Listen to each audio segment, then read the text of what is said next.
Okay, great. Thanks. I am not Carol Siniskalki, but I am Jennifer Mandel at University of Memphis. So I'm going to sort of start us off today. We have 3 guests with us that Mauricio will introduce, but I just wanted to welcome everybody and thank you for being here. And I wanted to make a quick plug for our TICA newsletter reboot, the Capitulum. We hope to have that issue out here in a month maybe or so, but we are calling for anyone who has nice images of plants from the field or even in their greenhouse. We have a special part of the issue where we show off really nice comps. So if you have any of those, you can send those to either me or Mauricio, and I'll put our email address here. And maybe that will entice you to, in the future, contribute to the Capitulum in a bigger way. We welcome everyone to write articles, and you'll hear more about that soon.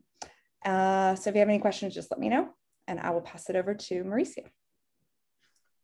Okay, well, good afternoon to everybody. It is, really very exciting to see, so many faces, and not a few that are known faces. So I'm happy to see people that I haven't seen in quite a while. Today we have 2 talks that are going to be very interesting.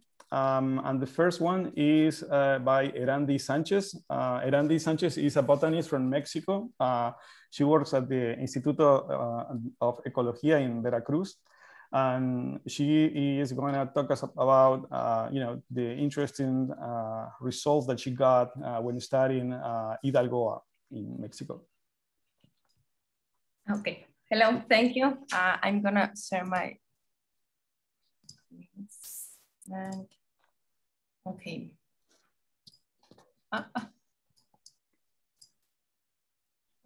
Okay. I'm gonna, okay, yes. First, I want to thank you for inviting me to this TICAtalks, and also want to apologize for my English. My first time I speak in another language in front of many people, so sorry for that. And well, this talk I named it is Hidalgoa Claiming Dahlia, Evolutionary History of a Recent Lineage. And this is not a commercial, but if you want to know more about or just don't understand me, you always can consult this paper, and this presentation is just a summary of this work.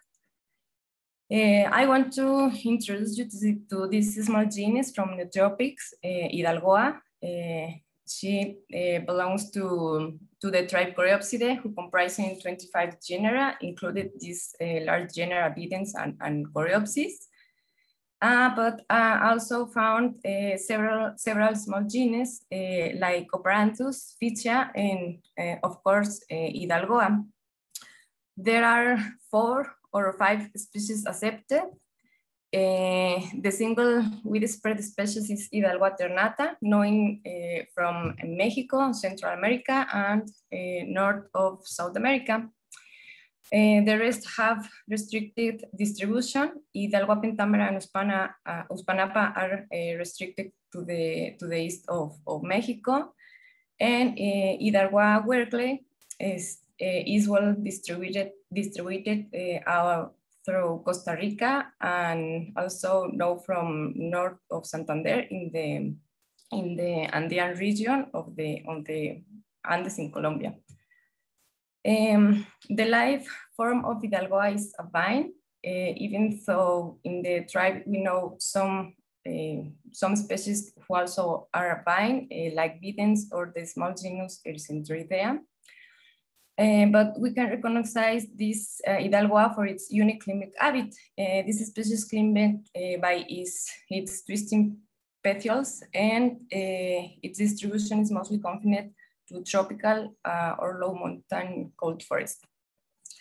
Hidalgoa ternata is the widespread species. We can find it at sea level or even 1,700 meters, versus Hidalgoa pentamera that we can find from 500 to 1,900 meters in a low mountain cold forest. but either at sea level or high elevation, Hidalgoa is always associated inside with water. This character is very important for the group. Always the right florets are pistillate, fertile, with 5 to 12 florets, and these florets are hermaphroditic, but the style is not working because the branches is fused. And the fruit is big. They measure 5 millimeters to 15 millimeters with these two apical cups or horn, I don't know, and its roots are adventitious. Well, investigating the evolutionary relationship of Hidalgoa, we found that the morphology of the flowers of Dahlia and Hidalgoa has led them to be considered as two close groups. Sorensen differentiates them for the sterile disc florets and their twisting petioles. And for Turner, well, Hidalgoa reminds him a lot of Dahlias. And the question was that, is Hidalgoa claiming Dahlia? So we have to do some review on Dahlia, and this is a little introduction. This is the national flower in Mexico, 40 species, all distributed in Mexico and with ornamental importance. The diversity of Dahlia is in the Mexican transition zone. This zone includes the main mountains area in Mexico. And well, in this genus, find two types of life forms: terrestrial, they are the majority, or epiphytic or hemiepiphytic with a single species, Dahlia macducali. The distribution is mostly associated with pine and oak forest. And in this case, the right florets present two forms. They can be fertile pistillate or sterile. And these florets are hermaphroditic, and they can have from 15 to 170 florets. And its roots are rather tuberous, and the fruit is small in contrast to the Hidalgoas, and the pappus is rudimentary or absent. And well, at this point, we didn't know about the relationship between these two groups. And these phylogenies where they included Hidalgoa and Dahlia are not resolved. And well, the relationship of Hidalgoa remains uncertain. And with that information, these two questions were planted. What is the phylogenetic position of Hidalgoa within the tribe Coreopsidae, and what were the ecological and evolutionary consequences of the change of life form in Hidalgoa? And this is our results with 3 chloroplast region and 1 nuclear. Dahlia and Hidalgoa formed a part of a well-supported clade. And for this, we include 3 species for Hidalgoa, and for Dahlia, we use 23 species. And well, this was the basis for the rest of the analysis. For the time of divergence, we run a molecular dating, and the time of divergence of Dahlia Hidalgoa clade was inferred to occur in the late Miocene, 11 million years ago. And the divergence of Hidalgoa subclade was more recent in the Pliocene, 3 million years ago.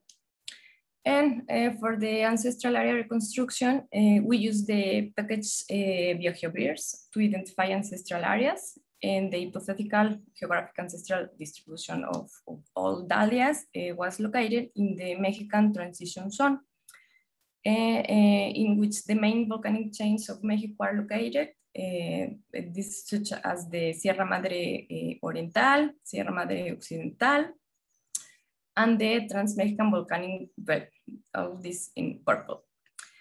And for the subclade Hidalgoa, the hypothetical geographic ancestral distribution occurred from Veracruz province in blue. This is in blue, and 2 Mesoamerican provinces, this is in pink. And well, all these events of dispersal can be associated with the last uplift event of the Trans-Mexican volcanic belt in the east of Mexico. And with this tectonic activity, the new ecological conditions were likely or probably given to colonize new habits. And well, this could promote the change of life form. The hypothetical ancestral life forms was most likely the roots to the tuberous in purple. And several transitions occurred from the roots tuberous in purple and to verticals, this is in brown. And plants who postrate on other plants, this is in blue, appeared independently in Hidalgoa McDougall and in the Hidalgoa subclade. And, okay, based on the phylogenetic analysis and the 1,309 occurrences data and climate variables from the world team, we run these PCA and trigrams. For the PCA graph, shows that the environmental space occupied by Hidalgoa and Dahlia is similar between the species. In green, we observed Hidalgoa, and in pink, we observed the species in Dahlia. And then to visualize the ancestral climate preferences at the interior nodes, we constructed these trigrams and for climate variables were the most significant in this. And well, finally, this reveals no divergence in preference at the nodes. And this is the last part of the work, the statistics, and we identified the model underlying the evolutionary dynamics of climate niches. And throughout the history of Dahlia and Hidalgoa clade, we employed 3 quantitative models. The first was the Brownian motion. The second was under Ornstein-Uhlenbeck model, and the last one, the early bust, also call it accelerating, decelerating model. The Ornstein-Uhlenbeck was the best fit for the our 4 climate variables, and it's interpreted as a model of stabilizing selection. And this means that climate preference do not change dramatically over time between lineages. And in summary, these results, along with the trigrams and PCA, indicate that Hidalgoa and Dahlia shared or still share climate preference, and that niches related traits have been conserved. Yeah, this is important. We must not forget that the microhabitat of Hidalgoa is always associated in sites with water, and this microhabitat is not necessarily shared with the Dahlia. And finally, I would like to share some ideas of the conclusion and discussion of this work. As a conclusion, well, we can say Hidalgoa formed part of the same lineages as Dahlia, but advantages of its shift in growing form cannot yet be appreciated, and its climate preferences are still similar to those of Dahlia. And as a discussion, well, to decide whether Hidalgoa should be considered with Dahlia or independent of it, we need new approaches to improve support in the phylogenetic hypothesis.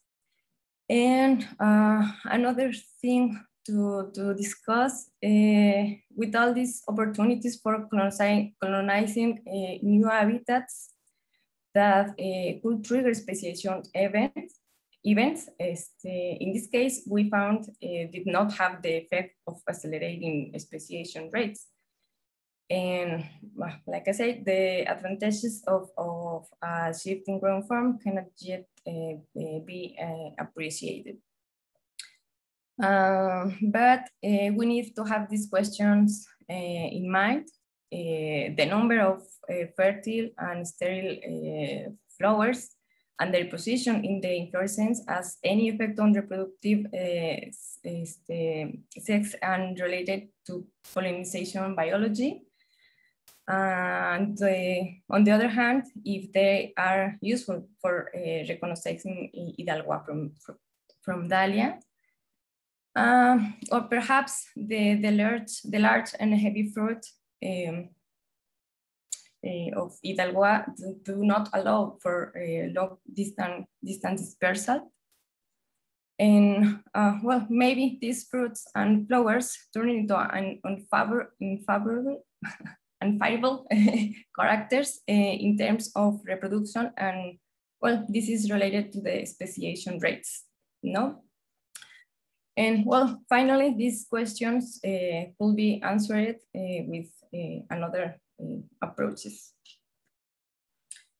And finally, I will thank everyone who in different ways contributed to this work. Aaron Rodriguez and Arturo Castro, they have been working with Dahlias for a long time. And Victoria Seocia, she trusted me for this work. And Fabricio Villalobos and his lab of evolutionary macroecology. And of course, Jerónimo Reyes, who is enriching the collection that is in the ecological park Xochitla. And of course, they allowed me to take samples in the collection of live Dahlias. And well, that's it. I don't know, any question?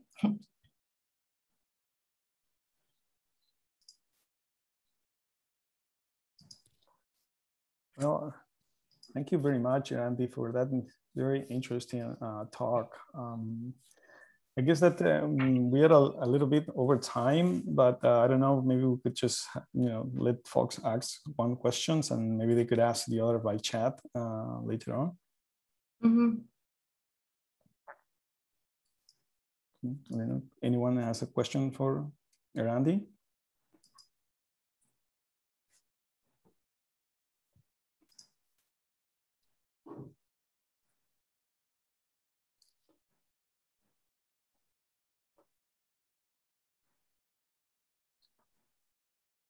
No questions? Well, you can always reach her over the chat, or we could put maybe Randy, you can put your email there so people could contact you in case they have a follow-up question. Okay. All right. Well, now we are going to pass to our next speakers, and first I'm going to introduce them. It is a real pleasure for me and an honor, I should say, to introduce Liliana Catinas and Jorge Crisi from Argentina. Liliana is a professor at the University of La Plata, and she's also a researcher at the Museum of Natural History in La Plata.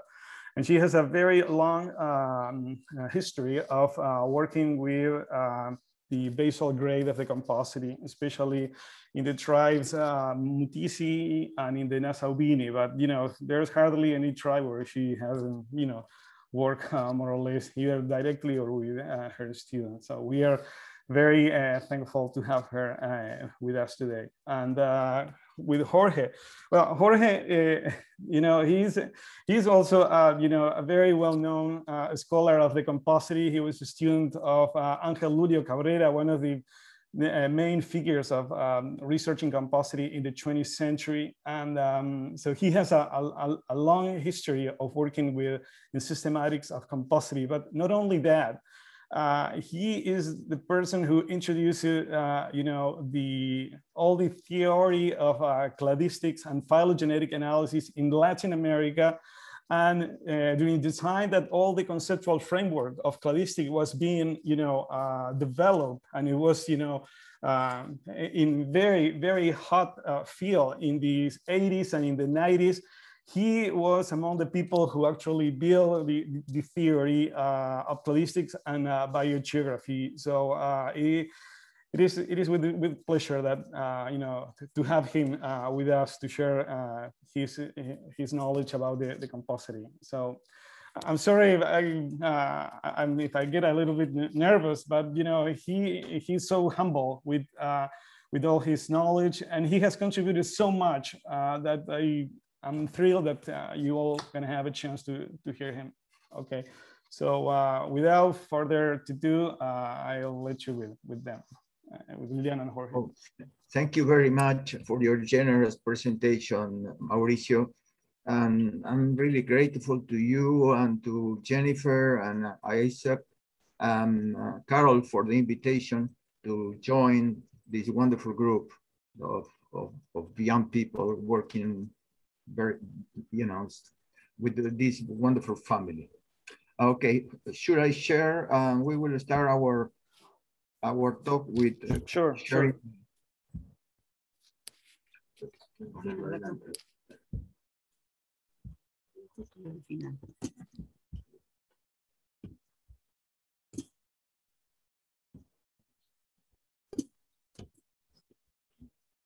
Voy a minimizar la canción.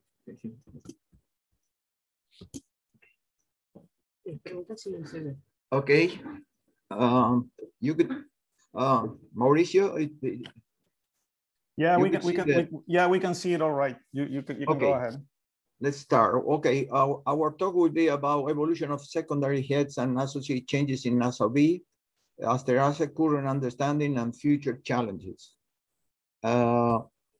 In Asteraceae, aggregation of 2 or more capitula into inflorescence of a second order are termed secondary heads, syncephalia, or pseudocephalia.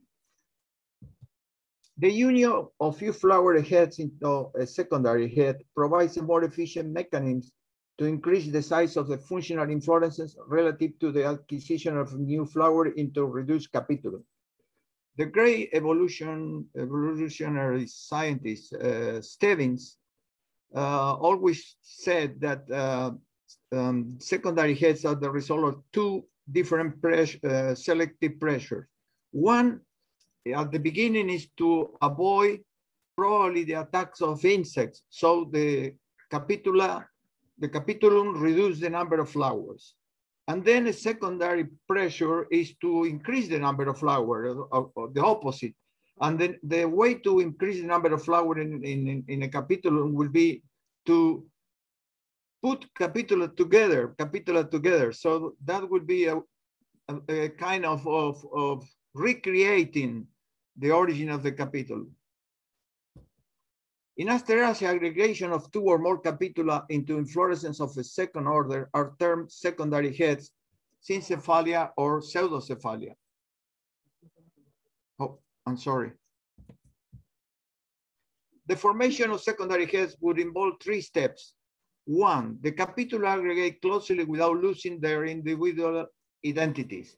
2, the capitula aggregate into a functional head, the individual capitula being still recognizable, but without the formation of a pseudo-involucre, the series of bracts that surrounds the secondary head. And 3rd, the complete loss of identity of the individual capitula and the acquisition of a pseudo-involucre. Secondary heads occur in approximately 7 genera of Asteraceae, about 5% of all genera, and in many subfamilies of the family. One of the tribes of the subfamily Mutisioidae that shows genera with secondary head is the Nassaubiae. The tribe Nassaubiae has 26 genera and almost 300 species, is considered monophyletic based on morphological and molecular characters, and the geographic distribution is North America, Central America, and South America. And in North America, only the southern North America. Okay, in the 70s, probably, I imagine most of you was not born yet. You didn't born yet. I started a revision of the genera Leucheria, the genus Leucheria. That was 1970 as a postdoc project. So I have the opportunity to go to Harvard University to finish that revision. And being there and having the possibility to see many material, herbarium material, and I'm getting together the lump of several herbaria of the United States, I started with the idea of making a revision of the tribe, Nassauine, at that time, the subtribe Nassauine, to understand better Leucheria, because it was a very complicated genus for me, Leucheria, so I needed the context. So I published these 4 papers in that decade. Okay, the thing that I did first was to make a numerical study, phylogenetic and phenetic, using morphological characters or all the genera of the subtribe at that time, using morphology of flowers, palynology, cytology, floral morphology, styles. This is a representation of a prim network, which was, I would say, a primitive cladogram. I use a program, Fortran 4 program in the mainframe computer, first at Harvard and then in my university in La Plata. Also, that program, I have a second program, both from Phyllaries, who was working in at that time generating this software for doing. At that time, we didn't use the name cladistic, but we used the name phylogenetics trees like this. This was a result of this morphology, and that was a representation, but now we will call an evolutionary tree. This representation, I want you to see this Leucheria close into Polyachyrus and Moscharia. We will be back to this idea of these 3 genera together. Okay, when I was studying this subtribe, doing all these genera and species with this opportunity at Harvard with all this material, I have to, the opportunity to see this genus Polyachyrus with secondary heads, like you see there in the photograph. The Polyachyrus, you can see, have these secondary heads, this agglomeration of capitula, and they have this capitula with only 2 flowers. 2 flowers at the bottom of the figure there. And then these 2 flowers has, in the capitulum has different size of the pappus. We will go back to that idea of the pappus later in the talk. Revising all these genera, I found this genera Moscharia, who has this capitulum that you could see there, and you have these flowers that have this palea. It was interesting because the involucre of this capitulum of Moscharia was, you could see there in the figure, they look like a leaf. It was a very, rare involucre. Then when I was checking the material, I found a new species of Moscharia. I call Moscharia solbrichi, the name of the professor at Harvard University who was part of my, my director of my postdoc. But what I found in Moscharia solbrichi that it lacks the pseudo-involucre, the involucre there that look like leaf. And they have these flowers with these bracteas, Dahlias. So I start thinking about this was very rare for me at that time.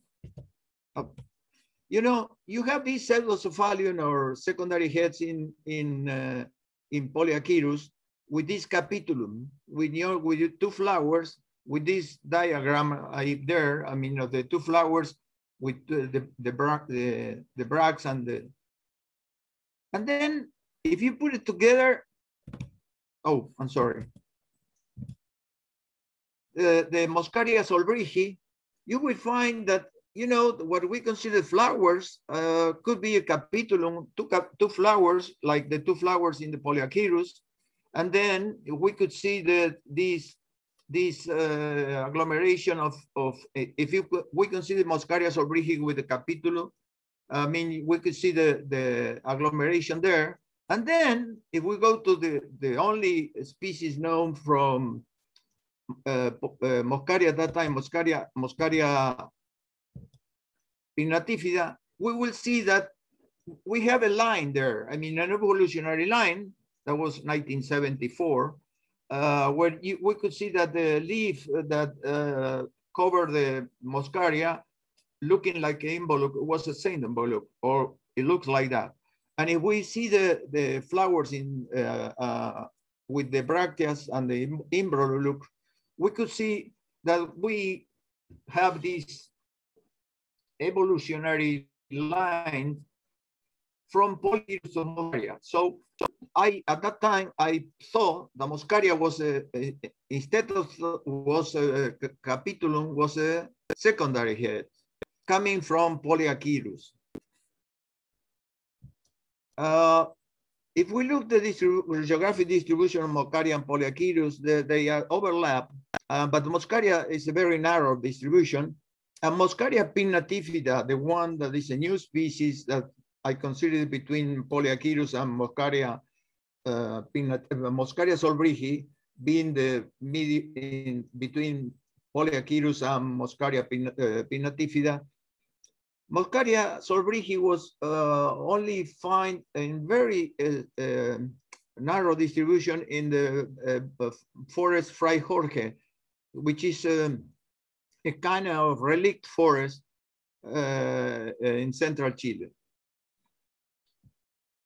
This is what we will look at the syncephalion of Polyachyrus. If we reinterpret the capitulum of Moscharia, we will see that with 4 capitulum, we have the capitulum, we have the Dahlias, we have the flowers, we have the Phyllarias.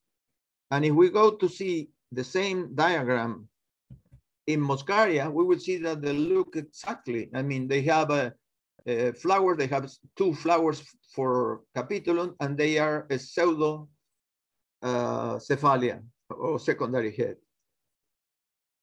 Well, I published this, and not everyone agree that Polyachyrus, my hypothesis, Polyachyrus was Moscharia solbrichi and then Moscharia pinnatifida morphologically. So I think one person I think published a paper saying that Moscharia was not a secondary head that was close to Leucheria. So these authors interpret Moscharia as having simply capitulum instead of secondary head, stating that Moscharia has much greater resemblance to some species of Leucheria, at that time 49 species, also a genus Nasabe with simple capitulum. So what is Leucheria? Leucheria is a southern South America genus, very, at that time, 46 species when I was studying this genus. And it has, I mean, if we go to the capitulum in Leucheria, we will find something very, very interesting. Has species with and without Phyllarias placed among the marginal flowers. These Phyllarias, interpreted sometimes as palea, change their spatial orientation in the different species. Some species have the palea enclosing flowers with the open part facing the center of the capitulum. In other species, the palea enclosing flowers face the outer part of the capitulum. So looking at Leucheria at that time, I found that there was a very, very, very interesting capitulum because it has this great diversity. It's a monophyletic genus, but it has these palea that could, this is incredible. I mean, they could face the center or could surround the flower, but facing the other part, not the center of the capitulum, which is a very rare situation. And so it was confusing the idea to have this genus with that situation with the paleas, and at the same time taking in consideration that we found morphologically the Leucheria, Moscharia, and Polyachyrus, they look very similar with the other characters. For instance, Moscharia and Leucheria share the number of, at that time, well, they still share the number of chromosome 20. So it's strange the situation. I have to mention that two other genera of this tribe display secondary head with less degree of capitular condensation. Nassauia with 38 species and Triptylium. You could see that these are capitulum with very few flowers that try to get together in Nassauia and Triptylium.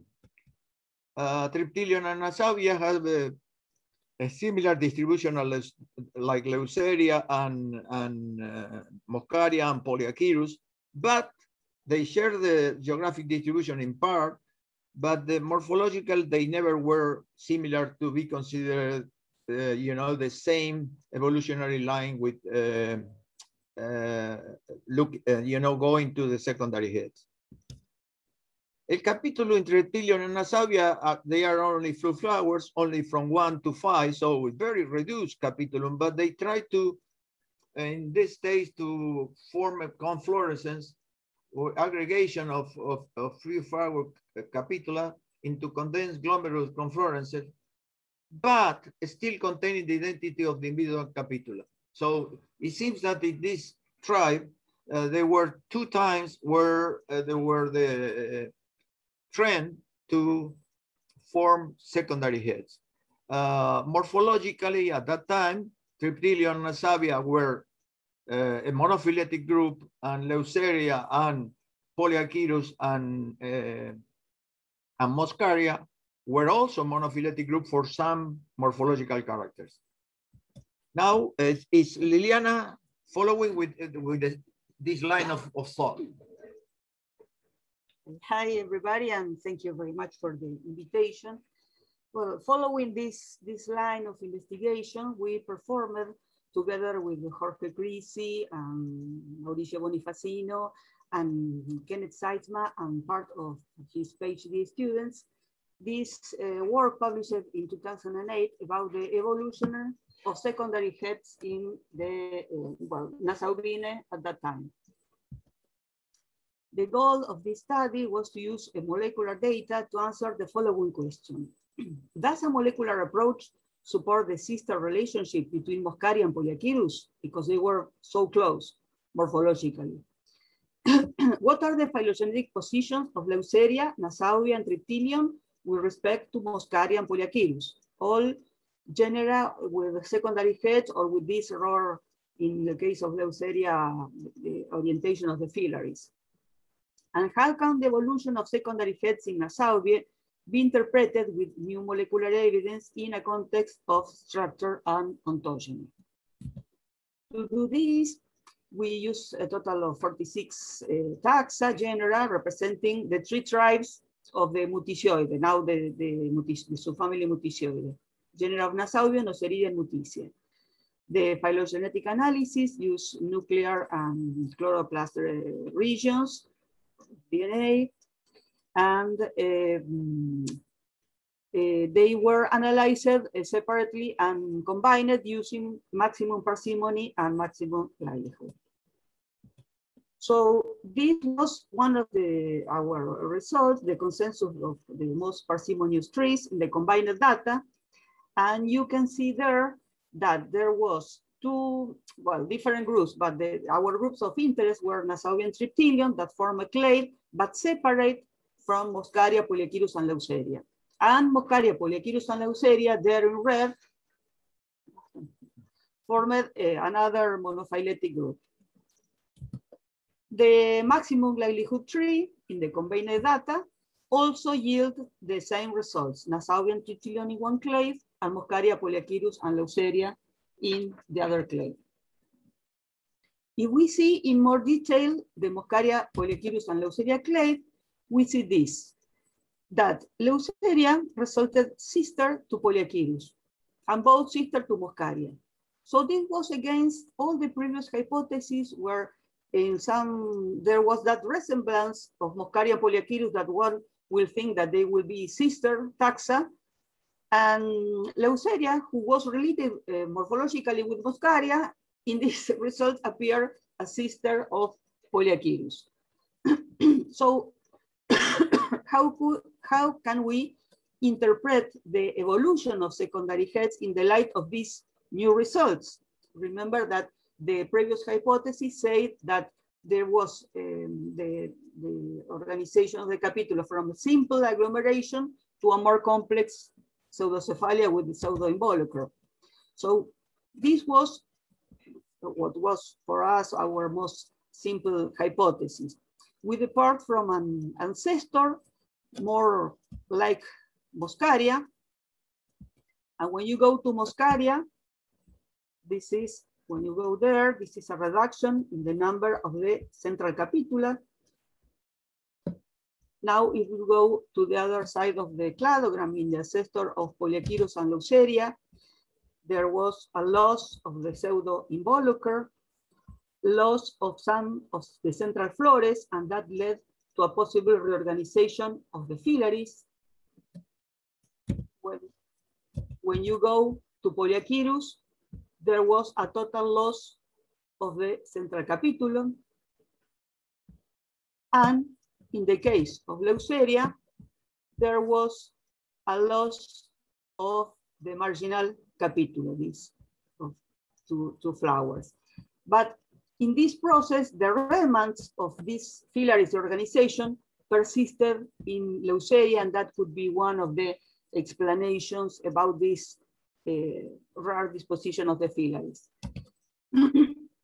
As a conclusion, the secondary heads evolved twice in the tribe, in one clade Triptylion Nassauia and the other clade Moscharia, Polyachyrus, and Leucheria. Triptylion and Nassauia are sister taxa. Moscharia and Polyachyrus are not sister, and Leucheria occupies a novel position as sister to Polyachyrus. Consequently, a reconsideration of the evolution of the secondary heads was necessary. As I told previously, previous hypotheses postulated the evolution from simple to more complex secondary heads within the group. But the emerging hypothesis with the new results of the phylogenetic trees was exactly the opposite. The ancestor of Moscharia, Polyachyrus, and Leucheria had a complex type of secondary head. And there was a reduction in the complexity of the secondary heads within the group involved, principally loss of the capitula and rearrangement of Phyllaries and flowers. The position of a genus with single capitulum like Leucheria nested between two genera with secondary heads was quite intriguing. So therefore we decided to develop a more profound study of the capitula of all the species of Leucheria, try to see if we can explain these Phyllaries and this position nested in genera with secondary heads. So together with Noelia Forte, a PhD student at the Museo de la Plata, we published this study last year about the capitulum compartmentalization in Leucheria. Studying all the species. Just to refresh, Leucheria is a group of, when we started the study, 49 species, but after the study, you will see then we reduced drastically the number of species.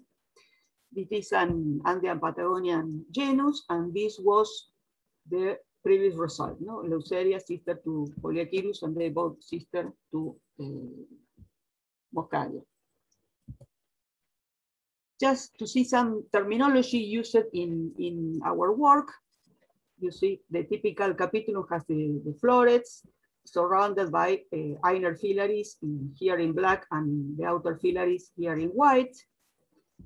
And in some genera, you see this in red, these special bracts that usually surround the central florets, some or all the central florets of the capitulum. This is the diagrams that Jorge showed you previously with this palea, called palea, then we prefer another name, you will see in a while, with these different orientations. In Leucheria, you can have regular capitula, the traditional capitula, or species that have this palea-oriented, involving florets oriented at the center of the capitulum or at the outer part of the capitulum. So we use the term compartmentalization, not very simple to say in Spanish or in English, is that when the phyllaries divide the capitulum into compartments, enclosing one or more groups of flowers and fruits. Here you see, this is a long section of a capitulum of Leucheria, and you can see what we are trying to show you. You see, this is an outer phyllary, this is an inner phyllary, and you see the florets located between the two phyllaries. We prefer to use for this phyllaries with this orientation as Paliaceous phyllaries to differentiate for the real palea like you can find in the Liante or in other genera. The objectives of this paper was to analyze anatomically the phyllaries of the species of Leucheria and their different spatial arrangement for finding out the possible mechanisms that generate the positional changes of the phyllaries onto the capitulum, and to discuss the findings in a phylogenetic context. So we started analyzing first the anatomy. We check all the species.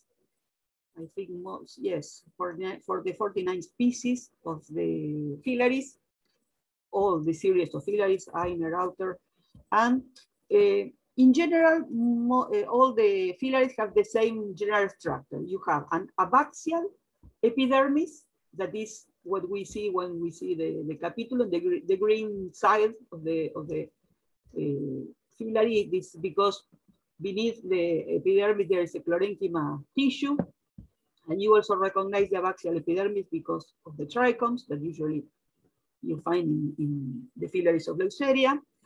And then the chlorenchyma is followed by one or more layers of thickened tissue that we call hypodermis. It looks like an sclerenchyma.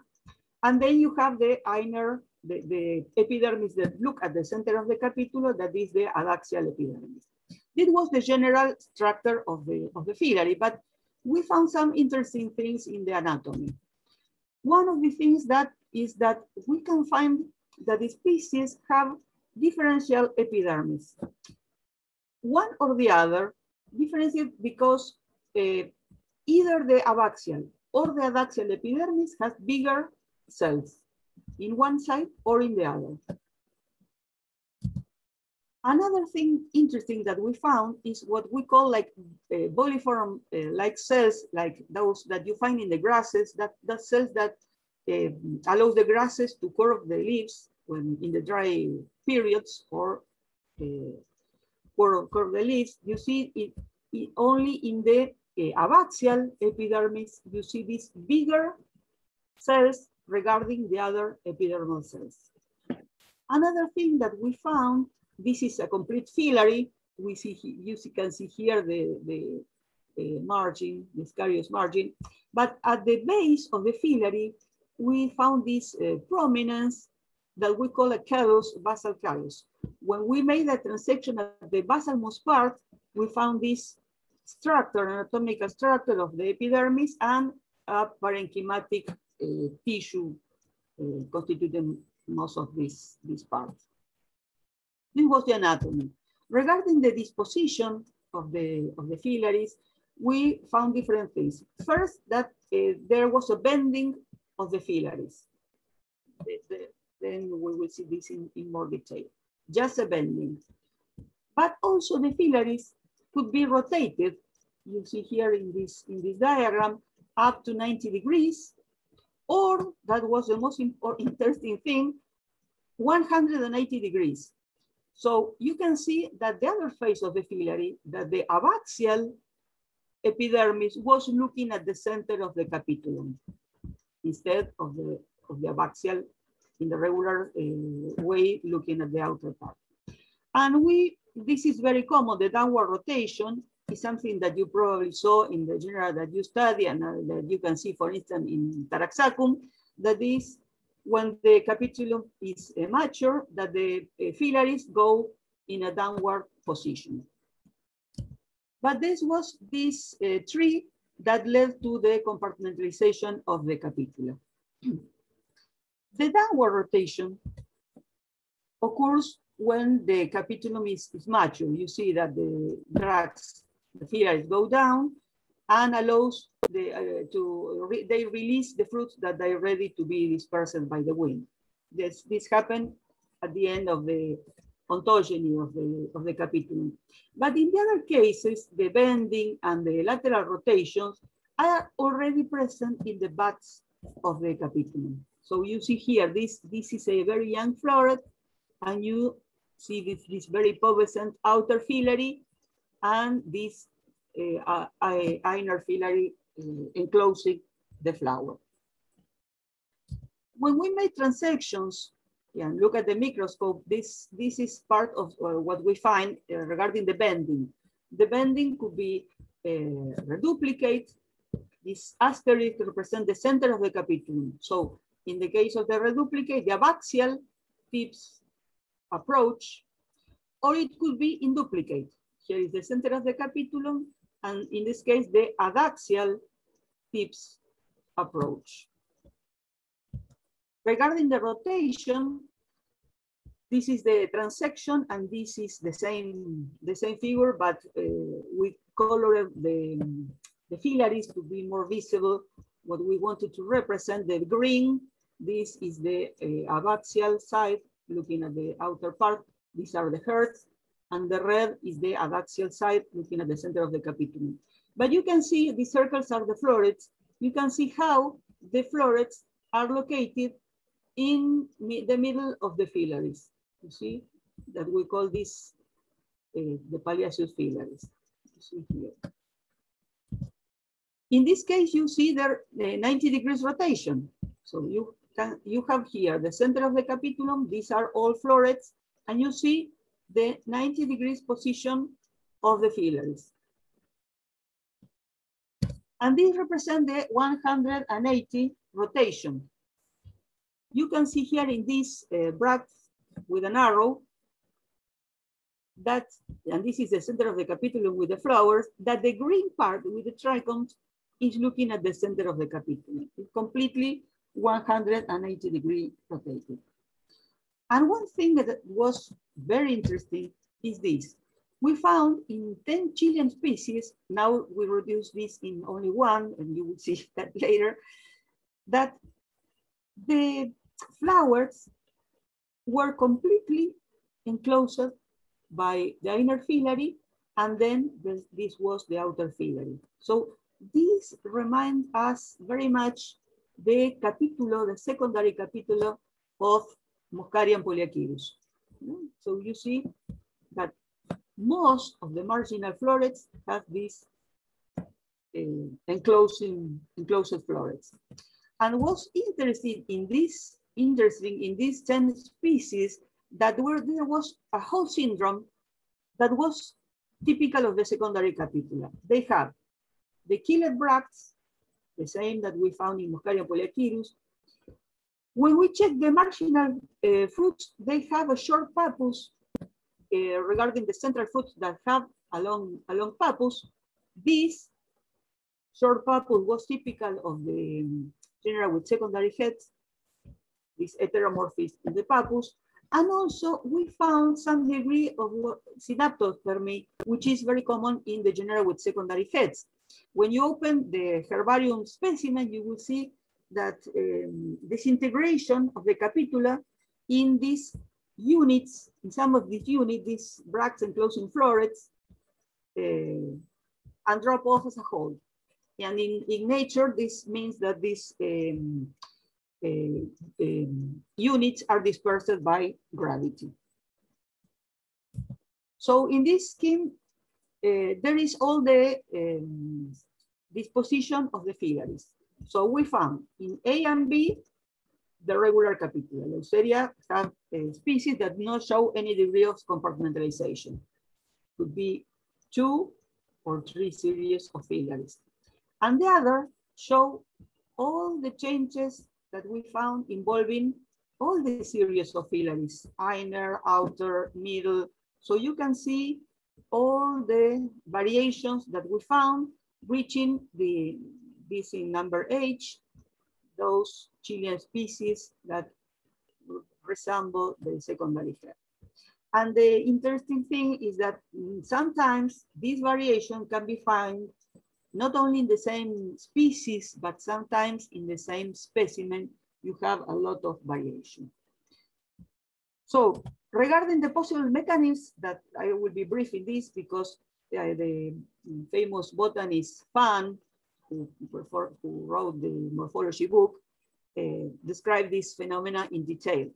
But some possible mechanisms for this bending and rotation of the Phyllaries could be due to swelling and cohesion processes that occur in the dead tissues like this, that in the Phyllaries, and also trigger mechanisms in the living tissues. In the case of the Phylary, could be the epidermis or the chlorenchyma beneath the abaxial epidermis. So these are all possible mechanisms. Also, the boliform-like cells that were strategically positioned in these curvature areas could be, as in grasses, play a role in the bending of the Phyllaries. And also the callus in the downward movements and also in the lateral rotation could play an important role in these movements with this parenchymatic base in the basal-most part, and then when you go out in the Phylary, the sclerenchyma start to appear. So this callus can act as a pivot, allowing the movements. When we put our findings in a phylogenetic context, was very interesting what happened. There was a molecular phylogeny performed by other authors. They were mostly Chilean, Jara Arancio and colleagues, published a molecular phylogeny of Leucheria. And they obtained 2 clades. They called clade A and clade B. The clade A constituted especially by acaulescent Leucherias growing in the high Andes. And the clade B by caulescent, formed by the caulescent Leucherias and growing mostly in subandean areas. They are more arid areas in central Chile, in other kind of more arid environment. And the colors are the results of our study. So you see that we found in green, you find the genera with the regular capitula in Leucheria, coinciding almost exactly with the clade A of Jara Arancio and colleagues. And these in purple and orange, they represent all the genera that we found with Polyachyrus Phyllaries. In the orange are the genera with the maximum, the species with maximum compartmentalization. So this is just to see in detail.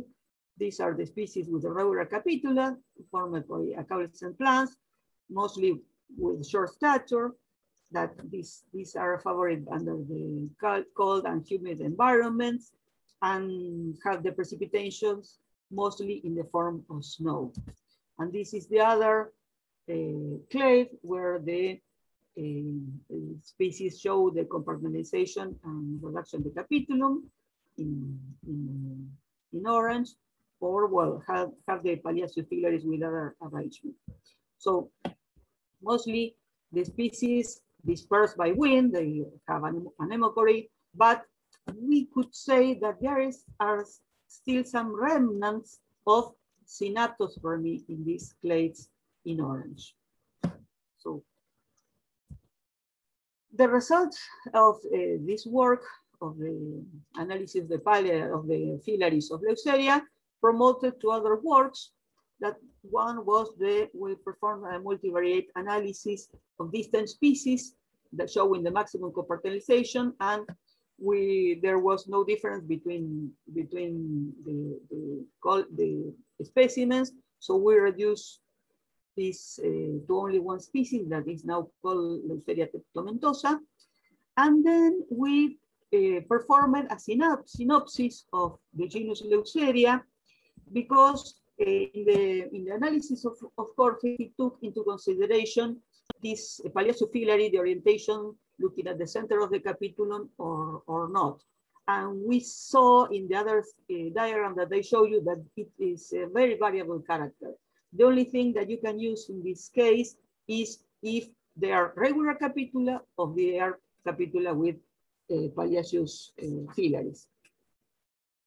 So this is a work that is currently under review. So our ongoing steps is to know if there are genera belonging to other tribes of Asteraceae, not only the Nassauian, with capitulum compartmentalization that are phylogenetically close to genera with secondary heads. This relationship of Leucheria with Moscharia and Polyachyrus, it would be interesting to know if other genera close to genera with secondary heads have this compartmentalization. And if it occurs, it would be interesting to investigate if there is loss of complexity, as happened in this group of these reproductive structures, if this is a trend in Asteraceae, and if it is related with the environment. So, well, thank you very much.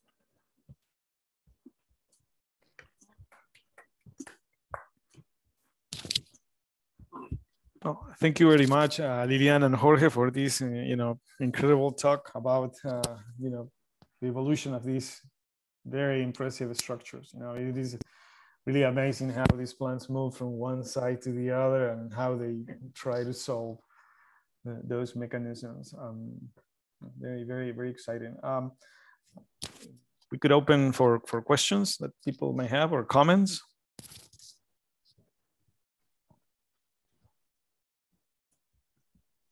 I have a question. Thank you. Thank you so much. Secondary heads are so fascinating. I didn't even know what a secondary head was until Randy Bayer and Vicky Funk told me about them, like in 2012 or something. And I've just been really fascinated by them. And I think it's really interesting and tantalizing to think about secondary heads and gene duplications and polyploidy. And so I wondered if you could sort of speak to any broad trends, maybe even across the family or even in other plant families, about secondary heads and polyploidy or cytological sort of results, chromosome numbers, that sort of thing. Does that make sense?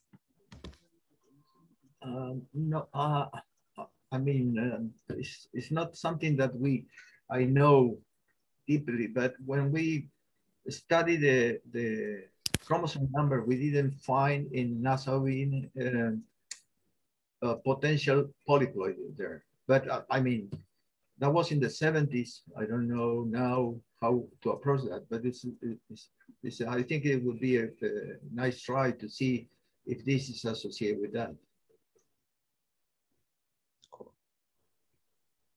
Cool, thanks.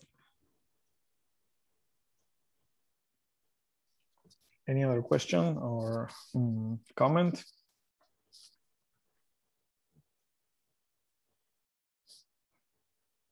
On some species without flower. Okay. Someone is asking questions.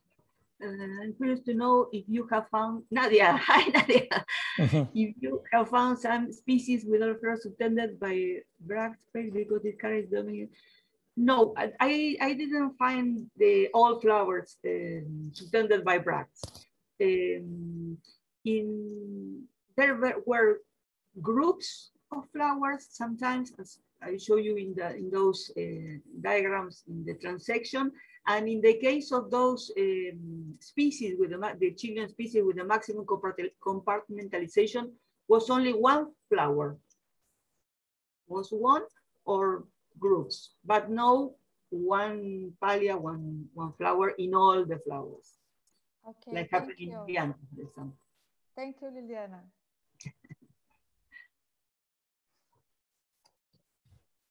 I was thinking that maybe in those studies, it will be interesting to gather some of side information other than, other than looking at the orientation of the of these palea or the Phyllaries. Maybe you could also get valuable data if you analyze in very detailed way the anatomy of either the Phyllaries or the palea. Because even if they are like presented in the way that they are in a normal capitulum, maybe they have an anatomical structure that is somehow similar or shared with other of these groups that have more of these, weird characters like the inner palea. So maybe that's another source of information to look at other than the position. Yeah.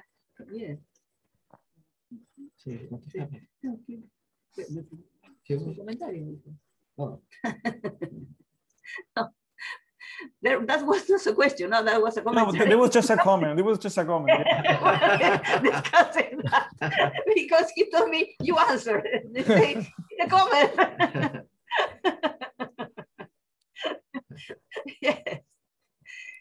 Yes, and another thing that is important, I think, to look at is the environment.